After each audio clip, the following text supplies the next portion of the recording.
This information you are about to hear and perhaps view, these are not necessarily the thoughts or the ideas of Gary C.Clement or the Gary Clement Radio Show podcast.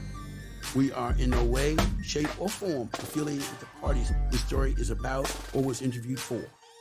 Parts of this content may not be owned by or the property of the Gary Clement Radio Show podcast, G2 Network Media, or any other company we are affiliated with, and this information is strictly the opinion of those being interviewed. This content is for information purposes only, and although we may make reference to various news stories, we share our own independent beliefs about the content and provide our own opinions. Please enjoy the information. Haard News, hosted by Gary C.Clement. Today's news is made up of so many different issues, and it's hard to keep up. But we all know it's important to keep law enforcement in the community and society, as many in America have a problem doing the right thing.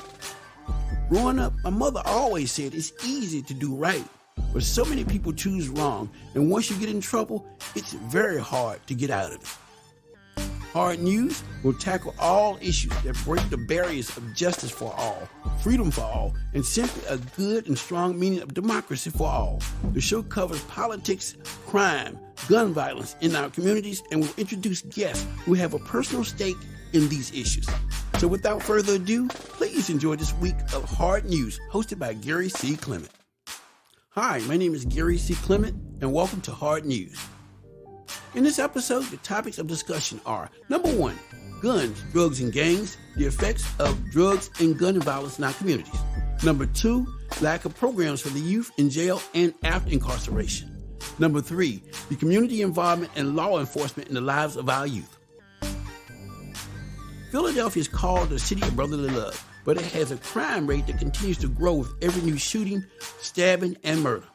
In today's world, our youth are out of control, and unfortunately, there are people like my guest today, Mr. Paul Jackson, a community activist who takes the time to share his life and experiences of the streets to help change the lifestyles of many Philadelphia youth. And also in this call will be my co-host, Mr. Ron Dove. First of all, please give us a brief history of your life, Mr. Jackson. Oh, yeah, sure. Thank you, Gary. I'm glad to be asked on to your show and be able to share some of my life and the work that we do here. My name's Paul Jackson. Most people in my community know me as Frost since I was a kid, and I'm a 35-year-old West Philadelphia native. I'm a community organizer and a consultant of varied degrees when it comes to community affairs, special projects and events, and youth affairs. I was born and raised in the bottom of West Philadelphia. I was born in '88, so I grew up through the late '80s and '90s in one of the, what's somewhat considered to be one of the so-called worst neighborhoods in America, especially in the state of Pennsylvania. Poverty, the normal things we hear about, poor, heavily black neighborhoods, poverty, drugs, seeing a lot of off things happen through my upbringing. And I decided as I aged up into my teen years and such, and getting involved in and out of certain things, I definitely shouldn't have been involved in. I was brought under the wing of various different elders in arts and cultural realm, community organizing realm, and Black and African activism realms, amongst others, and shown a bit of a different way. And I have been swaying that way more than I have other ways through my life. Now I work with an organization called Frontline Dads, and we do direct community services here in Philadelphia, especially out of North Philadelphia and in West Philadelphia, feeding our own people, providing youth with safe havens and youth centers where they can be safe after school and throughout the summer, providing them with jobs and volunteerships and various opportunities, along with our coalition of other organizations that we work with. I do that as an individual and also as a member of the organization. I guess I'll pause there. I don't want to go on too much, but Mm-hmm. I'll take whatever questions, of course. Right. No, that's fine. I understand. Yeah. So I guess, just starting off here, when it comes to, like I said, your background and have you had any experience whatsoever in regards to maybe say going to jail when you were younger, or, what was that like for you? So not when I was younger. Ironically, I didn't get arrested for the first time for the things that I was involved in. Just to be clear, because I'm not involved in it anymore. I sold drugs on and off when I was growing up, mostly weed and being a connect for certain things in my community, the things that our community should not be connected to. So I was on the wrong side of things, but understanding the socioeconomic reasons why I was, which is probably something we're going to go into, what these young men do today.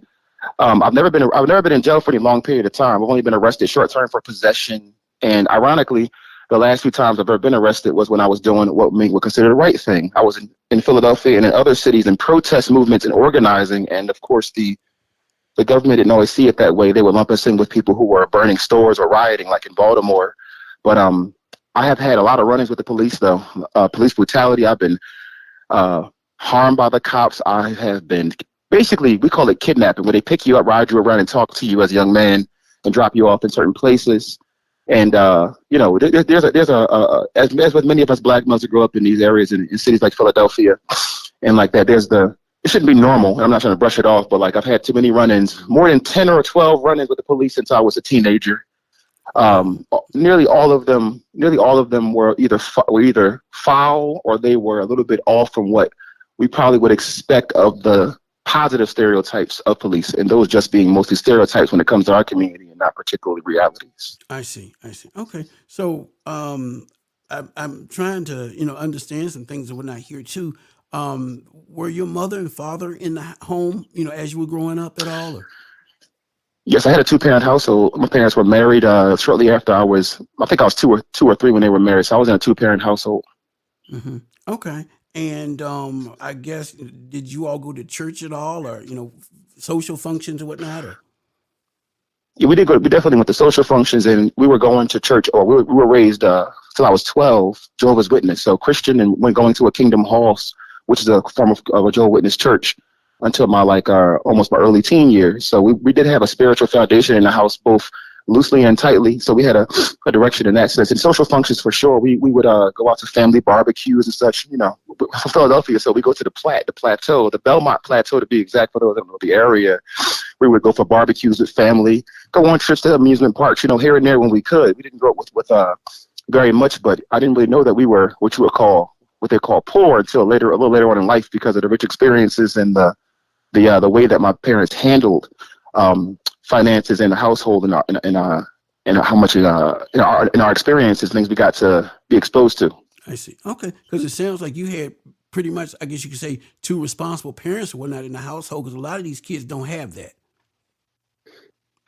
This is very true, and we can get into all the reasons on why that is too. But I would say overall, I did have two responsible parents that gave me both indirectly and directly, and both due to some of the shelteredness, but also due to some of the latchkeyness. Because I sometimes say that I'm an incidentally well-rounded person, not gotten to similar points of life and perspective, but not through the same stereotypical ways that some have been well-rounded or shaped to be.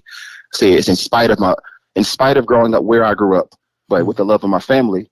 But yes. I see. Okay. So at what age, I guess, then did everything shift or whatnot, where you started doing bad stuff? I feel like due to, that's an interesting question, because I got to think about that for a second, because it's contextual, right? Mm-hmm. When I would say doing bad stuff in the streets and getting involved with some of the seedier elements of our community, socio-economically driven elements of our community, I was probably around 15 to 17 in that age range. But ahead of that, though, growing up in the hood and growing up in a household of with some traumas and things like this, the things I've seen, people getting killed in my neighborhood, the police harming people, at the time, even though I had good, positive male role models in parts of my family, still having other examples in parts of the neighborhood and family. But I would say around, I don't know, as early as maybe 8 or 9 years old, I would steal things, Mm-hmm. I wasn't like a master thief, but I was just acting out my inner rage and want to be what I was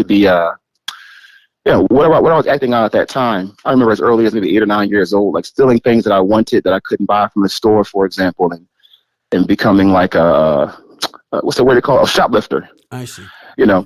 Yeah, and I was rarely ever want to steal from other people, though. Not that that's much of an accolade against what was just said. Right. And then later on, when I got around, I started smoking weed and started hanging around certain people as a teenager.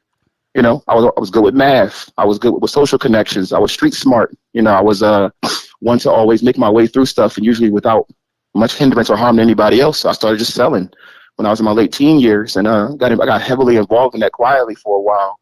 It wasn't, so I found out years later, in my mid 20s, and I'm 35 now, as I said, it wasn't life for me, and begin to lean off of that by the time I was in my mid to late 20s. But I'm going to get too deep into all the things that I might have gotten into, because it's Right. better that I actually have already worked on or atoned for those and be the person I am now than go into full detail on the media about that. But just to let you know, Right. have enough experiences firsthand and secondhand to relate to and see what the issues are with the young people today and in my generation, and of course above my generation. Right. Okay. Okay. So now, okay, when you look at, the things that are happening now, as well as the kids and stuff, in this day and age, um, I see similarities, but things are really, really different because we have a big gun, drug, and gang problem now. What have you been able to do to counteract some of that?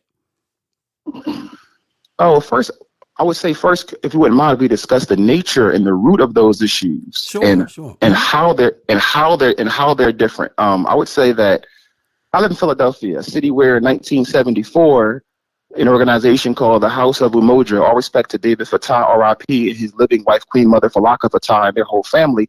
But in 1974, after years of work in connectivity, not so much different than what I would perceive from Fred Hampton's Rainbow Coalition movements in Chicago, they literally stopped the gang wars. Philadelphia was rife with gangs in the sense of like general gangs, street organizations selling drugs, having shootouts, beat downs, and all sort of things and such, like actual gangs. I'm giving that kind of a description because a wise person, especially a wise black man in America, is not against the things in general that are called gangs, but the activities that some members of that gang actually play a part in.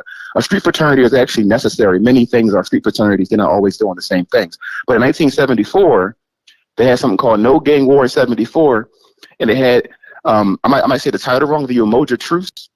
It was a pact between the gangs and various other related street organizations for them to not get rid of their guns, but to have peace, to have neutral zones, to get them resources. They created centers for them to actually have somewhere to stay and food and jobs, and got them involved in things, the things they were yearning for while they took up those brotherhoods. So we don't have in Philadelphia at least, we don't have a bigger gang problem than we did in past generations. And I'll arguably say the cities that I've actually traveled to, many cities do not have a bigger gang problem than what was going on from the 50s and before that, but I'll say from the 40s and 30s in black communities up to the 60s and of course the 70s, 80s, and 90s. They have much worse gang, many more gang members openly doing many more things that were detrimental to the community, right? Mm-hmm. So that part I definitely want to push back on, that we don't not have, in my opinion, we do not generally have in the USA a bigger gang problem amongst blacks and probably Latinos. We have less of a gang problem. We have more people claiming that they're in gangs and just doing regular block-to-block crew stuff. Those aren't really gangs. A gang is more of a mafia, more of an organized body, more of a has codes and ethics and mores and things like this. The gun violence issue is definitely up. To be honest, to put it in a nutshell, which we can definitely, of course, unpack here. To put it in a nutshell, there are two big elephants in the room that Black America, specifically general black men, are not, specifically older black men over the age of 40, are not facing. One is the looming specter of imperial white supremacy as a system. We talk about it. We have theories about it, and we know it's there, but we're not really actually cooperating as best we could amongst black men alongside our black women to face off that. That's because we're afraid as a culture. That's not arguable. No matter what ego comes up, we're afraid. That's why we're not doing much. We're not doing what we could be doing about it in various different ways and various different degrees. There's things that are being done, but we can get into what's not being done in a minute. Mm-hmm. And on the other side, that's the fault of another culture and what their system has been doing and continues to do. Right now, within our own communities, 9 out of 10 times, when somebody is robbed, raped, beaten, or has poisonous drugs sold to them, making them into an addict on purpose so they can buy more, it is a lost black male. So that's not, of course, I'm being very specific because sometimes people lump us all in. Black men are doing this and black men are doing that. But when we look at it, is it not the duty of the people within a specific demographic to take care of the issues stemming from their own group, no matter what is coming from the outside? Black men are not, in general, because there are plenty of organizations, I'm part of a few, but in general, black men are not, as individuals, making a conscious and actionable decision to do something about what's going on in their own block, their own house, their own neighborhood when it comes to resourcing young men so they don't be, and boys before they become young men, so they don't choose the things that everyone tells them they shouldn't choose, as though it's not a tantalizing option, as though we can't see patterns of millions of strangers, children who are strangers choosing the same path into violence, or these children are neglected. These children are whether they have a two-parent household or not, these children are neglected. They are missing out on. There is no one side that is the full blame. Many of the parents are working a whole lot. Some of them are simply negligent, but even that negligence is not excusable, but explainable sometimes through the psychological trauma they face by being Black in America, or rather by being not by being Black in America, by just being themselves around white supremacist structures that even Black people hold up sometimes. This includes capitalism, which is another major thing, part of the white supremacist imperial system, that a lot of Black America believes that the only way forward is to individualize and isolate and capitalize against each other and everybody else, and we'll somehow get free because we'll all get money. That's a lie, which was already solved in the 60s and 70s through the words of the Panthers and many other left-leaning groups that we somehow have mostly forgotten about. They don't talk about. People older than me refuse overall. It is a refusal to talk about and to bring up bravely because they're afraid of getting the same treatment as those groups got from the white man's government. We know what's going on. A lot of us in my age bracket and below. This is why a lot of the people younger than me don't respect people who are elders. They don't not respect all of them. Everyone has the elders they respect. They call them elders. They don't call them old head or whatever. Or if they call them old head, they mean it in a respectful way. The children aren't stupid. They can see clearly what's going on with the generations above them failing them. So they're responding exactly like any other population responds when people are not doing what's right by the children. They're responding perfectly. They're rebelling. The only issue is their rebellion happens to be amongst themselves, not so much against their enemies, whether that be physical, situational, or financial. Okay. Well, hold that thought for a second. Let me get Mr. Ron Dove. He's here with us. Let's get his side of that because he's older than both of us. Ron? Yes. Yes. How are you?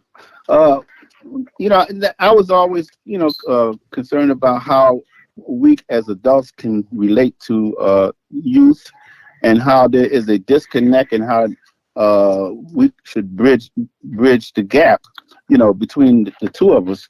But there's a lot of things happening, and for example, they feel that a lot of the elder people are disconnected from what's going on, but yet a lot of us who are old at this point, we marched, we sat, we went to sit-ins in restaurants and so forth. Or some of us were beaten. Some of us went to jail.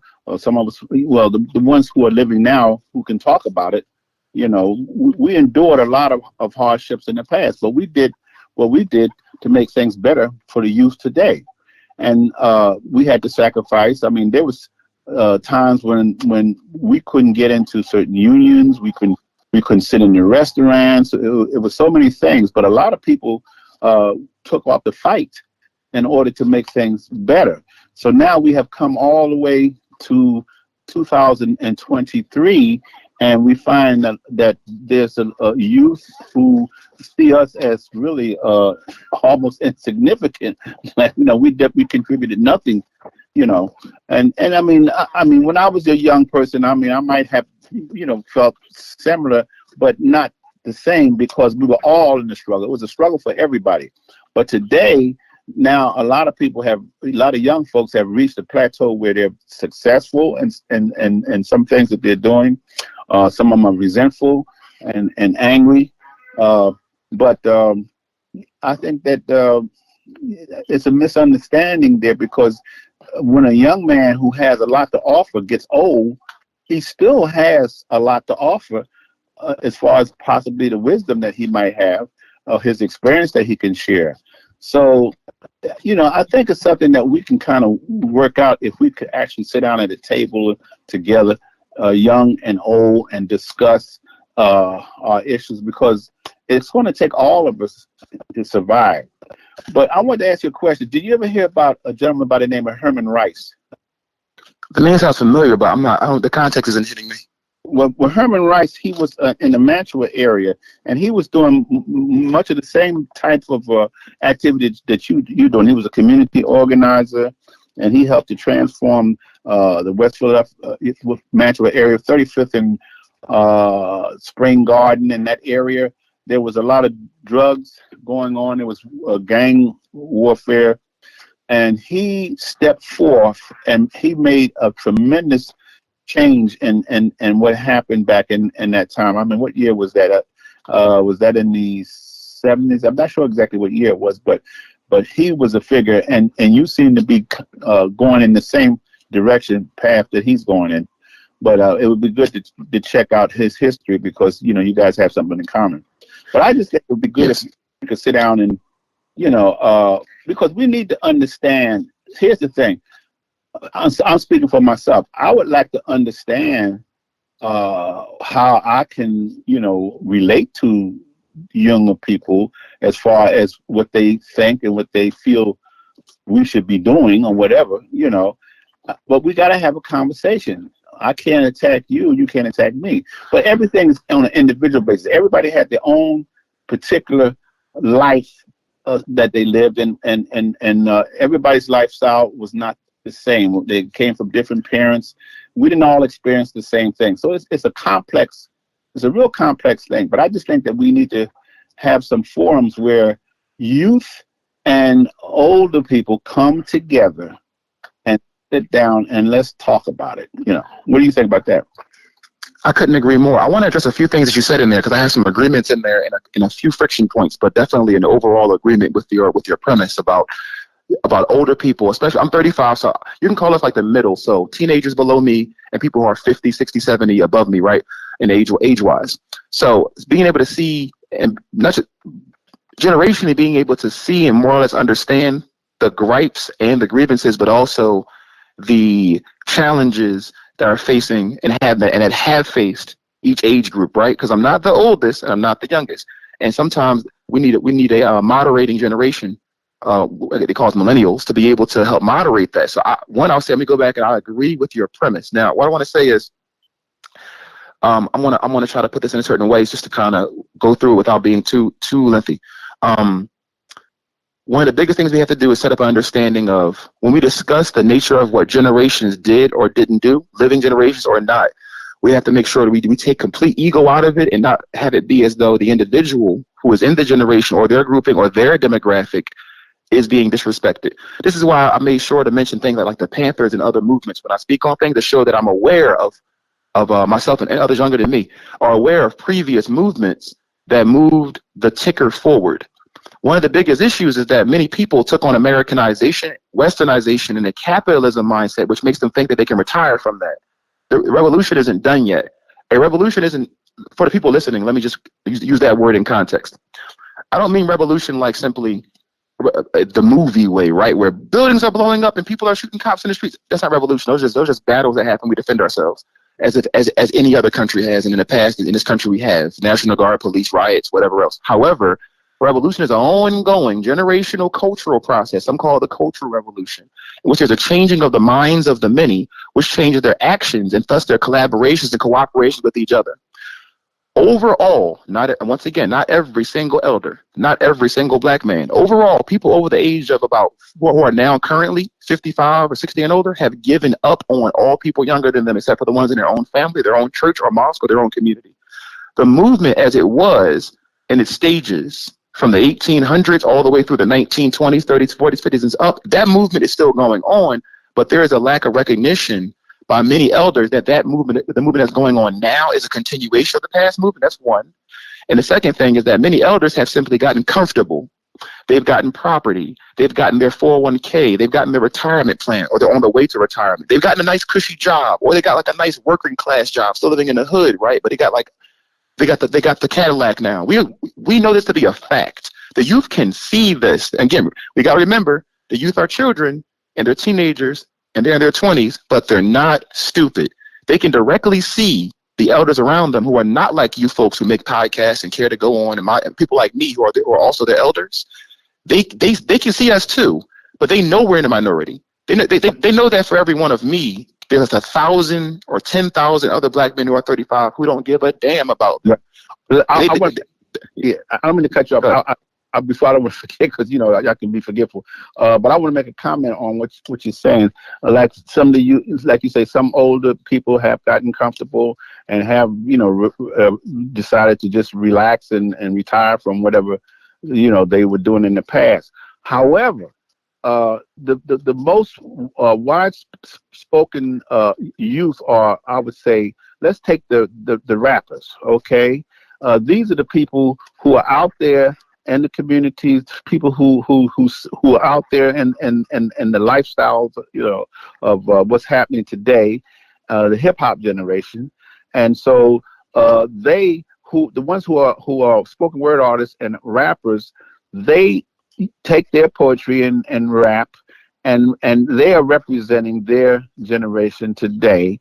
Okay, so the point I'm trying to bring out is that back in the past, we had people like Curtis Mayfield who said, moving on up, James Brown say, I'm black and I'm proud. Jesse Jackson say, yes, I am somebody. Nina Simone was singing about hanging from a strange fruit, and she made a statement, and she said, how can you be an entertainer and not address the signs of the times and the struggle that people are going through? So I had a discussion with Alonzo Williams, who is the godfather of rap out in Compton, right? And I asked him the question about why aren't the rappers who really have the youth's air, I mean, they have the world's air, in fact, why aren't they speaking on some positive notes to help our youth?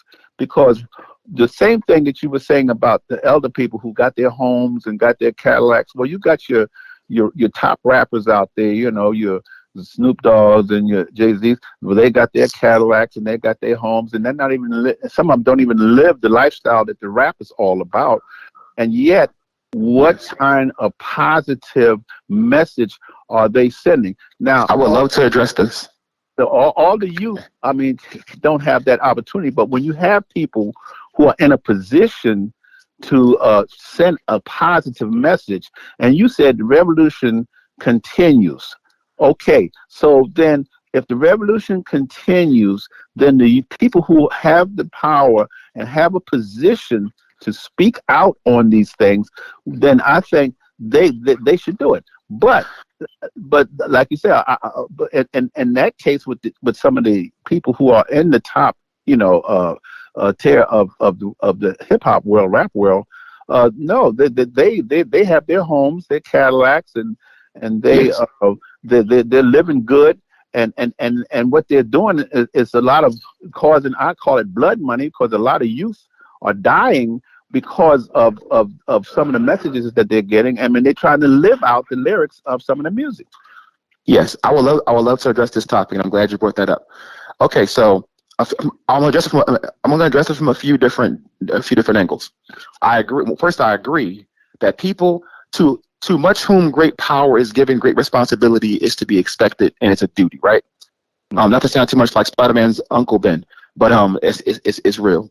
Now to get to Malcolm X real fast, because our figures and their quotes are bigger than them, because the quotes are what matter, but sometimes the figure's name matters too. Malcolm X basically said, any people that have entertainers as their speaker for them, even if they mean well, are a foolish people, essentially is what he said, right? So even if the messages from the musicians were the right messages, we're not supposed to be leaning onto those entertainers when we have actual political leaders, educators, on the ground leaders. Now, to go further, oftentimes what happens is a misrepresentation of previous generations' goodness versus modern generations' badness, which you just did, possibly by accident. What you did was you named a bunch of artists from the eras from before, from the 40s, 50s, from the 50s, 60s, 70s, and such, that had good messages and did not agree with. But you forgot to mention I'm Your Pusher Man. You forgot to mention 2 Live Crew. You forgot to mention that I'm 35. So when NWA came out, you guys were, people your age were rocking to it, buying the albums, buying the I'm Your Pusher Man. There was so much cocaine and heroin pushing music in the Civic after Vietnam War came. I know why. I'm not blaming y'all. I'm going to get into why. I know what happened to us. I know what the system did and how it put it on us. But I'm saying that black men got to take responsibility. We were the ones who were trying to be a pimp, trying to look like Superfly, Without Superfly, there would be no pimping music now. Without the heroin-filled music of the 70s and the cocaine-filled music of the 80s, Rick James, all that stuff, there wouldn't be none of these rappers now. They all want to be like the 80s. You see you see the fashion. Let's get real.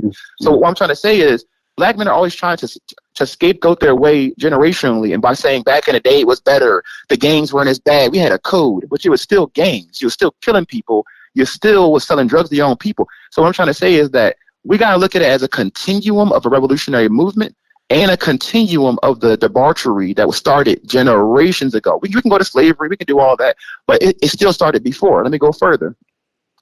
When it comes to the music, right? Oftentimes, here's where we divide a line between elder and an old head. I mean one respectfully, another one disrespectfully. So an elder is a person that goes, wow, I'm pretty sure that the population is very diverse. So there's amongst black youth. Therefore, they're going to have some artists who have positive music, or at least music that's socially progressive, because everything socially progressive isn't positive. Sometimes you got to have war music, but it's still socially progressive, right? You know. Right. So basically, Kendrick, let me just name some artists that you may have heard of or may not have heard of. If you've heard of them, but you said what you just said, there's a logical fallacy going on your end. Kendrick Lamar, J. Cole, Ab-Soul, J.I.D. I can go on all day. Chance the Rapper. There are so many rappers and singers that are chart-topping, million record-selling, Grammy Award-winning artists that never enter the mouths of elders who are criticizing the younger generation's artists. Let's go to another point. Just like you had the James Browns, we have the Kendrick Lamars. I'm black and I'm proud, so on and so forth. Just like you had the I'm Your Pusher Man. I forgot who made that song. Maybe you can tell me because I forgot his name. Who made that song? Curtis Mayfield. I'm Your Pusher Man. Curtis Mayfield. So you know of Curtis Mayfield, but you omitted that song in him from what you said. You see, it's called cognitive dissonance. Well, let me say. I mean, yeah, I'm not saying that there wasn't any type of negative or. But you didn't say so. That's a problem. Right, but I had to say it. That's a problem. Well, here's the thing.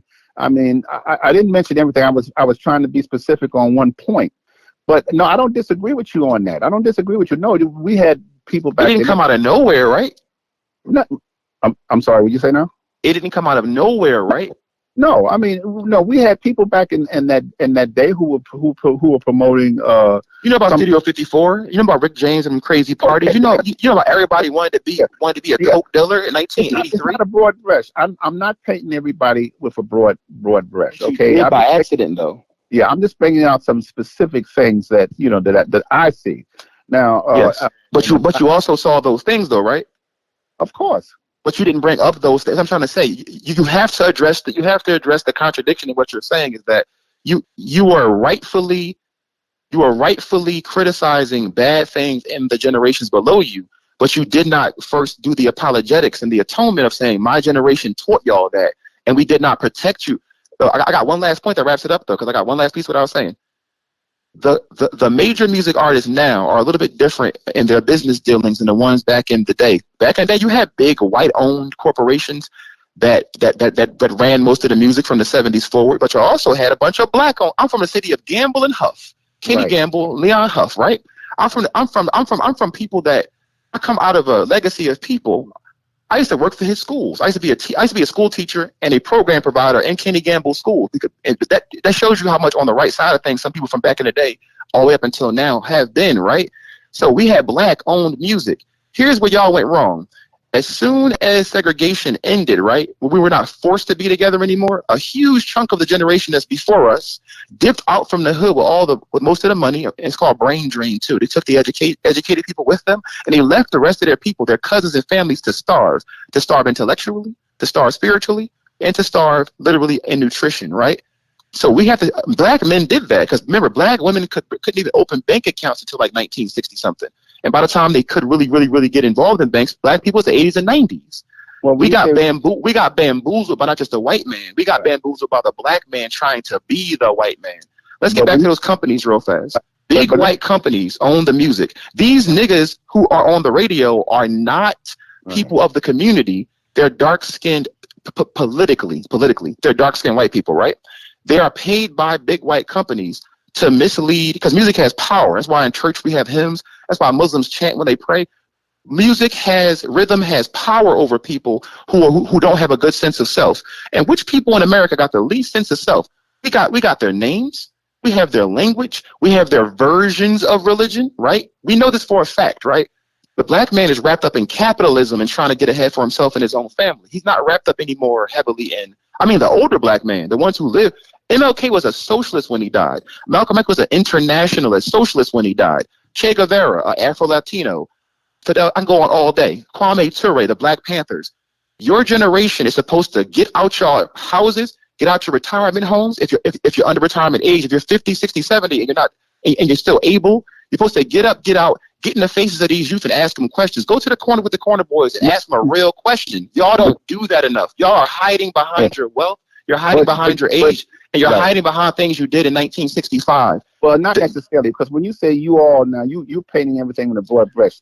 You say I'm going to take that back, and I'm going to say collectively. Yeah, collectively. From what your experience shows, because there are a lot of black men out there who are doing. I agree, but it's not enough. No, but it might not be. But it's, at the same time, it's not enough. When you have people in position who can speak out. Now, you said one thing. You said I disagree with that.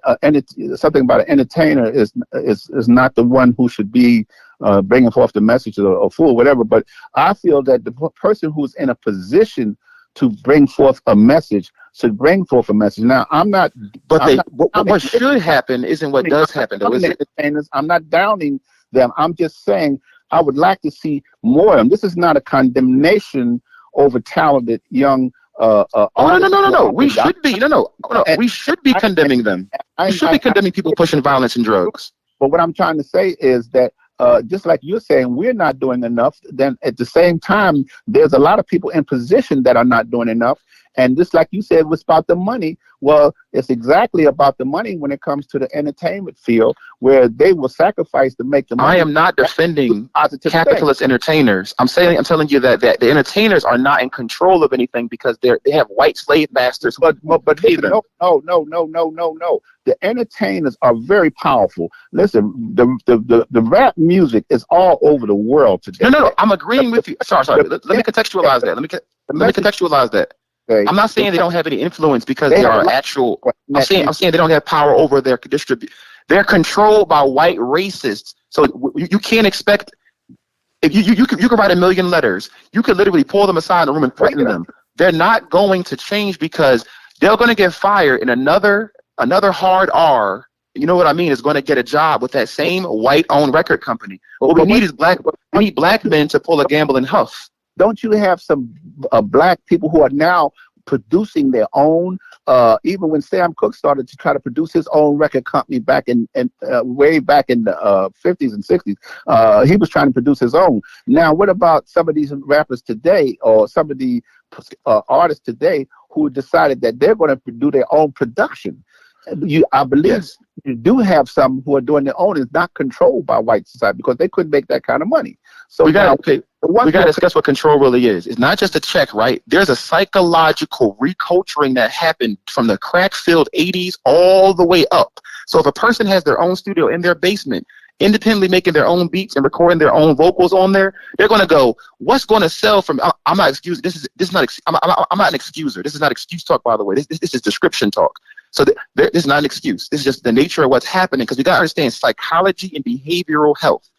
We don't understand those well within our people, so we keep going what a person should do. Every pastor should walk 2 blocks away to the next church and actually combine their congregation and their services and get the homeless people. But they don't do that. They don't do that, right? They got a powerful voice, don't they? They don't do that. You just proved my point. You said what they should do, but they're not doing it. Yes, exactly. But I'm not advocating that they should, though. I'm not advocating they should.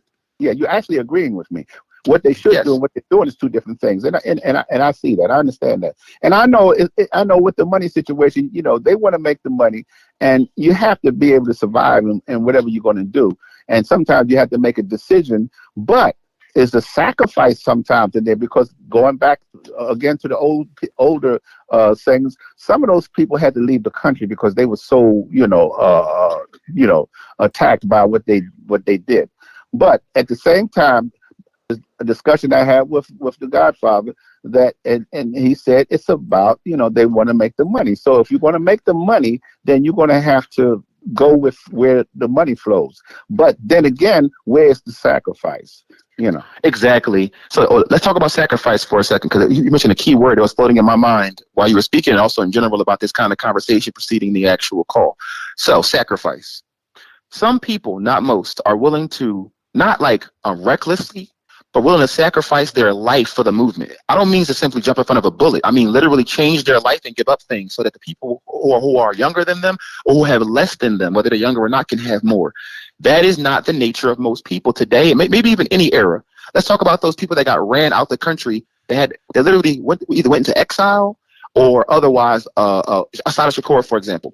The only reason why people like that have to leave this humongous country with all this empty open land and all these black people here is because black people in America took on a cap. We got brainwashed. We took on a white man junior mentality, a capitalist mentality. Just go to the brainwasher version of your church, because most churches are awesome, but we're going to sit here and not act like church ain't part of the brainwashing. Go to your brainwasher version of your church. Go to your brainwasher version of your job. Keep your head down. People were literally sat down on their couch and told these things. I know how to get ahead. Keep your head down. Don't stick out too much. It wouldn't be said in these exact words, of course. I'm paraphrasing. I'm lumping together many hundreds and thousands of parents talking to their children for the past 100 years, black children. One thing we got to do is what I love about the Black Panther Party, they had a philosophy that they borrowed from communism. It's called dialectical materialism. In black talk, it is what it is. What that means is what it is. Food, clothing, shelter, real material things. How do you get them? Where do you get them from? Black men are always saying how I got to survive, I got to do me and my family. Collectivism is better than individualism. Black men, the black men I'm around, we're more collectivists. We got our own checks and our own jobs and everything, but when somebody needs groceries, we run food banks and give them free food. When somebody needs a job, we find them a job. Too many black men are stingy and selfish and trying to make it look like it's just survival. Now, I have maybe a little more knowledge about the churches and some of the things that have been done. And the church was some of the forerunners. The early churches were involved in the civil rights movement. I agree. And there's been a lot of people, what's his name from Reverend who MLK, Leon Sullivan, and Nat Turner. Yeah. Many pastors. You're right. There's been many pastors that have been out there on the front line, doing what they do. Now, I'm not saying deacons for defense. We all, everybody has faults. The church, even the church is not a perfect place. The church, nothing is. So you're going to have the same kind of situation going on in the church that you have in other organizations and other areas. So the church is not free from from criticism. Nothing is. You got some people who are charlatans who go into the ministry, but their intentions are not good. But then there are some ministers who have been on the front lines out there and have really contributed a lot to helping, and doing whatever. Yes. I am never going to completely condemn the church or the Islamic movement. We're all at fault. Old people are at fault. Young people are at fault. Yes. Entertainers. I mean, nobody gets a free ride. I mean, nobody gets yes. Break for this, because we're all guilty. I agree with everything you're saying right now. We're all guilty. But the thing we got to come together on is the common grounds that we can come together on, so we can work together. And I don't mind being criticized. I mean, I enjoy the fact that you bring out these points, and it needs to be brought out, because what you're doing is actually expressing to me what's on your mind, and that's what we know. We want to know where we wrong and what we can do to come back and make this thing right.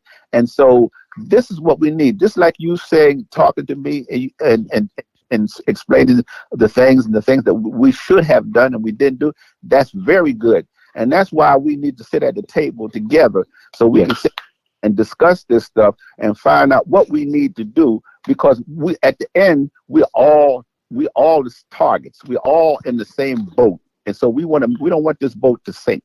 Okay, you know what I'm saying?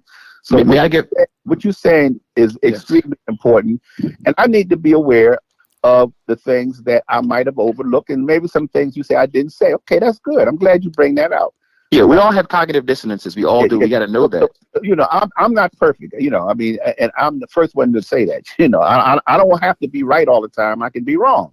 You see, but the main thing, let's come together. That's my whole thing. Let's come together and have a conversation, just like a mother. Allow me to address something. Allow me to address something in there, though. Allow me to address something in there, because even though I'm coming off stern, I'm not. That's good.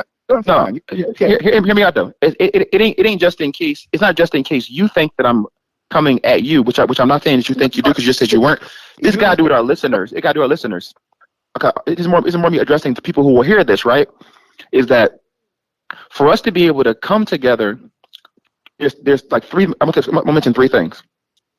To come together, we have to have the hard conversations without respectability politics. That means without the expectation from the elders upon the younger, or younger upon the older, that we're going to have the same concept of what it means to speak respectfully. Young people, myself included, young compared to y'all, but older compared to the youth. Young people are right. It's called righteous indignation, like James Baldwin talked about. Indignation means anger, for those who don't know that word yet. I learned it about a year ago. So righteous indignation, it means you are rightfully and justly angry at people who as a collective or as individuals are failing you or hurting you. So I want to go say one more thing to this. To come together, what I was trying to touch on is coming to the same socio-political understanding. Black men, especially the older we get, are so wrapped up in Western style prosperity gospel Christianity and Western style. I'm being very specific when I say this, so any Christians don't get mad. I'm using adjectives for a reason, right? I'm saying specific kinds. And also they're wrapped up in Western capitalism. Older Black men, by and large, not all, believe the only way forward is just to go to school, get a degree, or to start a business and just get money, and you can't buy your way out of this. You have to cooperate your way out of it. And that cooperation is not just buying your block back or buying and business. It's about putting your hands in the dirt and growing that food. It's about putting your boots on and your yellow vest on and going outside and patrolling your neighborhood after you get the training from free programs. It's about teaching young men to not think it's uncool to go into a community organization and volunteer and pass out free food and see the smiles of the old ladies and the people in the neighborhood that you're giving the food to. Black men set the tone over the past 100 years for every style, every fashion, every social movement. So everything you see today is a reflection of the shadow self of 100 years of Black men, not the right things that Black men did, the wrong things. So although I'll say this again. There are two Black male figures that are the most famous when it comes to the movement in the minds of almost all Black people and non-Black people about Black people. That's Martin Luther King Jr., Reverend Dr. MLK, and also Malcolm X, his final name being El Hajj Malik al-Shabazz. So Malcolm X and Martin, right? At the end of both of their lives, they were not capitalists. They weren't even like close to capitalists. They were anti-capitalist, and they were leaning towards socialism. The word socialism, the word collectivism, the word collaboration are curse words in the minds of too many Black men because they're afraid of other Black men. I can't show my vulnerabilities economically or emotionally to other people, other men, or they're going to exploit me. Until men get brave enough, I'm on a radio program saying, I have emotions. I have friends I can talk to that are male and female. I cooperate with people. This is considered to be, can I curse on here? Because I want to say it how we say it. Sure. Can I curse on here? Go ahead. I don't think so. I don't know. Okay, go ahead. I can always fix it. You can beep it out. You can beep it out. I want to say how we say it because it's important we speak the.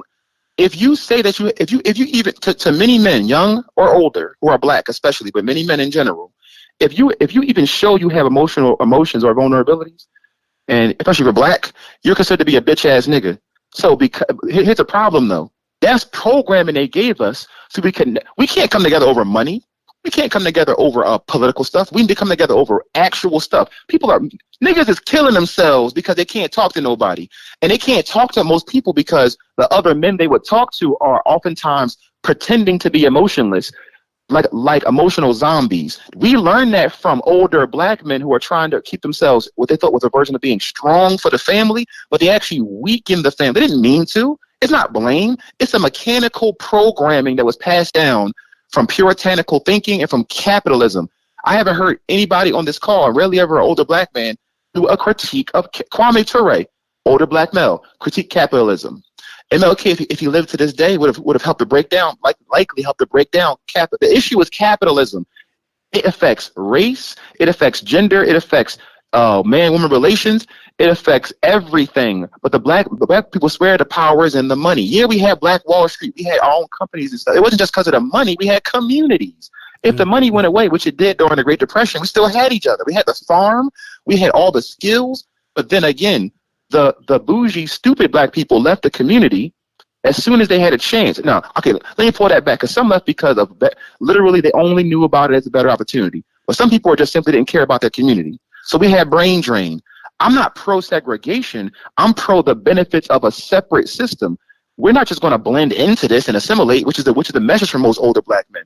These black children, whether they're the minority who are killing each other, and a majority who would never kill anybody, but just don't really respect in general older generations, they're not incorrect. They might respect their own old head around the way, their elder. They might respect their own grandma, but they have no reason to respect the older generation in general. Let me tell you why. I don't mean literally, because clearly I know my history. I know what older people have done back in the older movement up until now. But here's the problem: y'all then allowed the movement to die down when Reagan got into office and crack came. Y'all allowed these kids to go to these crappy schools, and y'all didn't tell them on your front steps.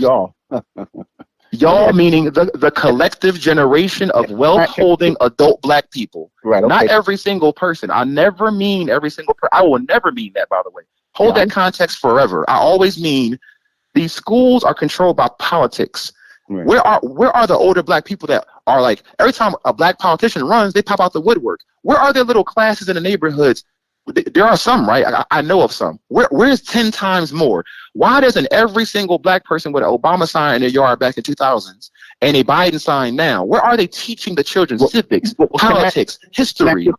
Can I ask you a question? Yes. Okay, you are very on top of things, and you're a very intelligent person, right? All right. Right now you're 35 years old, okay? But if God blesses you, one day you're going to be an old man too, okay? If you get to that point. All right, once you reach that point that you are an old man, you know, knowing that you are youthful and vibrant and very zealous, and, you know, now, okay, age is upon you. Are you going to be in that negative area now because you're older, a senior citizen now? Are you going to have to embrace all of those titles as far as the negativity of black men who just sat down? Or are you still going to be the same person basically that you were when you were young? Well, I can answer that question a few ways, because it's not the most. Let me just preface it with this here, because a lot of the older black men who have reached the point that they have today were once young, ambitious men, just like yourself, with goals just like yourself. So now, once they reach a certain age, are they now disqualified because of age? Or can't they still be the same type of persons that they were?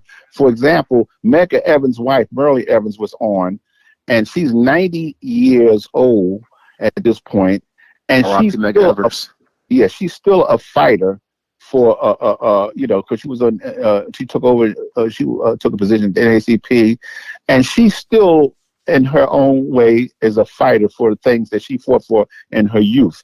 So basically, she's that person who was a younger person who has gotten older now, and where you have a lot of people who were fighters back in the day, and just like yourself. And one day you're going to be there, and then you're going to be confronted by the youth of your day. And so what would you say for yourself? Or has age made a difference? Or has that, you know, you changed? I mean, of course you're going to change with the times as far as. I can address the question. Yes, go ahead. So because I'm a very pluralist person, meaning that I don't take any one group or thing as just that thing, which is why I'm clear. Even when I make a mistake in my common English speech, I'll go back and say I don't mean everybody. I mean collectively, right? So I have elders alive right now. My oldest friend who died, Brother Abdul Sabor, one of the greatest underground, I'm going to call him underground leader, not like on some like violent stuff, but he was essentially one of the greatest guides and counselors, some of us who are organizing ourselves and helping our community. He's a great community servant in his own right. He died in about the beginning of 2021. He was 77 when he died. He was my oldest friend. He wasn't just my elder. He was a good friend to me. His family's a good friend to me, right? So I'm going to give him as an example, right? I talked to, and I ain't the only one just saying, many of us who think like this, well-rounded in historical understanding, respect the elders. We respect our elders in general, but we super respect the ones who actually did stuff and do things, and it didn't just like wait for things to happen. So to answer that question, I've already asked this question about elders. How are you I'm talking to 70-something-year-old elder. How are you at 60? How are you at 50? How are you at 40? I listened to them and what was going on contemporarily around them in society, their lives and their families. I listened to them what was going on in their own development. So no one knows. One, we don't know how we're going to get. But you said, if I'm blessed to get that old, I don't know how I will be at that time. But from the examples of people that I have set before me, where they were at this point, and my dozens and dozens and dozens of examples of men and women who were at 35 and now are at 70, 80, 65, 55, I see myself being able, I can't get up and go. I ain't going to be patrolling the neighborhood probably with a cane and a wheelchair at 90 years old, right? But the idea is that I should not be just sitting. Let's just use Fred Hampton's quote, who died at 21 years old under a hail of police bullet fire, even though he was not firing back and almost killed his child. We're in a revolution. I'm going to paraphrase him. We are in a revolution. We're not past revolution. We're not fit. You either live or die for the revolution. I hope that if I do die prematurely, meaning if I die at a young age, that I'm doing something that's for our people, whether I die from natural causes or I get gunned down.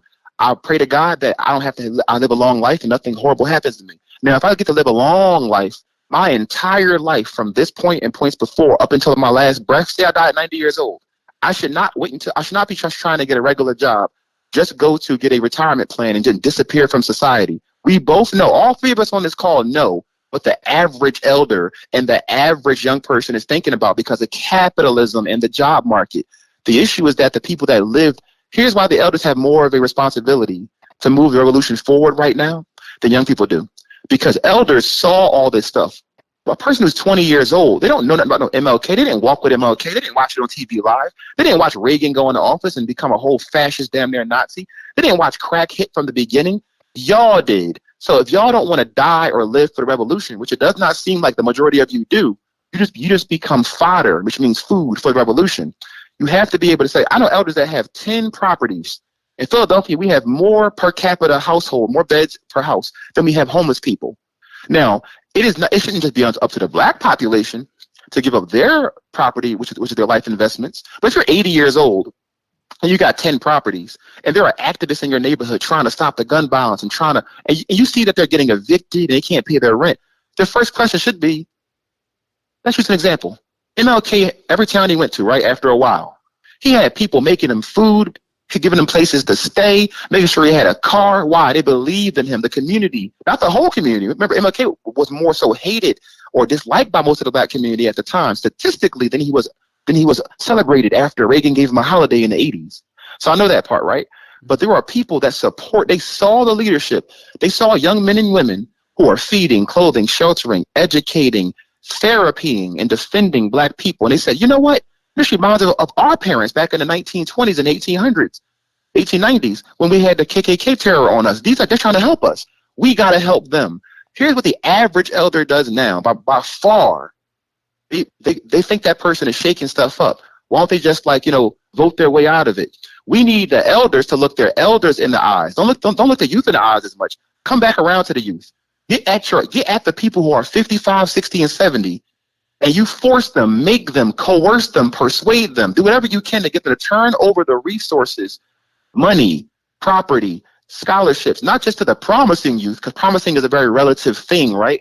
They need to look to the revolutionaries who are walking the streets, keep breaking up fights with children, walking kids home from school, helping girls not get raped in alleyways, who are standing between the police and them about to go attack a group of kids fighting. They just walk right by us. We are blaming the elders have more of a blame. Both sides got blamed. This is not an equal blame game here. Because a person that's 70 years old is twice my age. They had two of my lifetime's chance to get this right. They're afraid. We have to understand that capitalism culture breeds fear. One of the things you said, you're not going to expect a lot of people to be going out and demonstrating in wheelchairs and canes and stuff. And a lot of old folks have succumbed to illnesses and all kinds of, problems. Physical, and a bunch haven't. Medical problems. That's some. But then I don't know of all the actions of old folks all over the United States. I'm sure the nature of our people, just like yourself, someone who had the same fire that you have in you, I'm sure there's an older person out there that still is trying to. I know some of them. The issue is that they're also disappointed in their peers. The reason why I'm so sure of what I'm saying, I'm not just a young person looking up the chain of age. I'm talking to 75-year-olds who think that their peers suck. They think their peers are lazy. They think their peers have given up on the youth. They go to mega churches and they go to big mosques and they go to big community events and they live in an old folks home full of people. They can't even get a point across to their own 75-year-old peer who just thinks the youth are disposable. Let the jails handle them. They're gonna do those. We know how y'all, not you, like y'all, but we know how the elders talk because they sometimes say it right to our face. So I'm 35 saying this, right? Imagine somebody 25 or 15. They're not stupid. And they're not wrong. I agree with you. I'm sure there are some elders out there that do that. I mean, and not just some. It's a humongous proportion. I'm not disagreeing. I'm not disagreeing with you that they're out there because we're out and we're so varied in our population as far as the type of people that's out there. So I'm not saying that what you're saying is some of the things that you're saying is not true. But unless you can do a broad count, or clean across the country, you can't get everybody. But no, we don't need everybody. Hear me out though. Do you know veterans? Do you know any veterans at all? Do I know any veterans? Do you know any combat veterans who are alive right now? I don't know too many. No, I can think. Okay, but if you had to find combat veterans, black combat veterans from various wars over the past 100 years, you could find some, right? Oh yeah, you could if you wanted to. Now you could probably find an organization or better yet, private businesses to give them a grant so they can go and train these street niggas into black men, right? Train them into responsible black men that can be legally armed and legally trained with the right de-escalation and emotional management so they can watch over their own neighborhoods. Why are not black men over the age of 50 whose dads and uncles and sometimes they themselves went to war, why aren't they organizing the organizable so-called thugs or people who aren't even thugs but like actual young black veterans who are alive right now? Black men are scared as a collective. We just got to admit that. It's called a psychosis. We have a racialized psychosis where many of us, I'm scared too, but I lean into the fear and turn it into power. Mostly. I still got things I'm afraid to do too. Don't get me wrong. None of us, many of us are much more afraid. And fear is just a feeling that you have. It's a paralyzing chemical in your bloodstream called cortisol. It stops you from doing stuff. Black veterans, don't get me wrong. This is not absolute. I have elders in my life right now who are the most freedom fightingest 70, 80, 90-year-olds. They never gonna stop. Some of them don't got much, some of them got properties. Some of them are every level of socioeconomic, right? And they fight in their own way. Some of them literally organize in the streets, some of them provide money, resources, advice, some of them provide connections. But the problem is they're rare people, and most of our elders are afraid of each other. So I don't want to be that one bringing up all that radical stuff because Agathis and Beatrix gonna think I'm crazy. We know what's going on. We know this. I'm not mistaken. I know that there's a capitalism-based fear. I'm gonna lose my house. I'm gonna lose my good name at the church. It's not about losing something, but everybody, our whole race is being genocided, and we're going into a national economic collapse in the next 5 to 20 years. We need the elders to stop being collectively cowards and to actually resource the youth who are doing the actual stuff they're supposed to be doing and help them to build up. Instead of complaining about this tiny minority of youth who are murdering each other, it's a tiny minority who are actually murdering each other. It's a tiny minority who, even though there's 2 million black people in prison, there's 50 million black people. So clearly the majority of people are not doing these things and they need their resources. Elders want to hold on to stuff until they die, and then the property goes into state sales, or their kids don't mismanage it. Give the property over. Give some money over. Go to an organization that has a community patrol and buy their uniforms. Buy them radios. Do something. I'm talking to the not y'all. I'm talking to the people listening to this. Stop being lazy. Stop being stingy. It don't matter how many people you can name that have done stuff back in '65 or doing stuff right now in 2023. We need more. It's nowhere near enough. Give more, help more. Go sit down at your local community safety program and listen to how they do it. Then call your veteran friends and then give them free military training. Thank you for tuning in to another episode of Haard News, hosted by Gary C.Clement. Haard News is created, written, and produced by Gary C.Clement for G2 Network Media.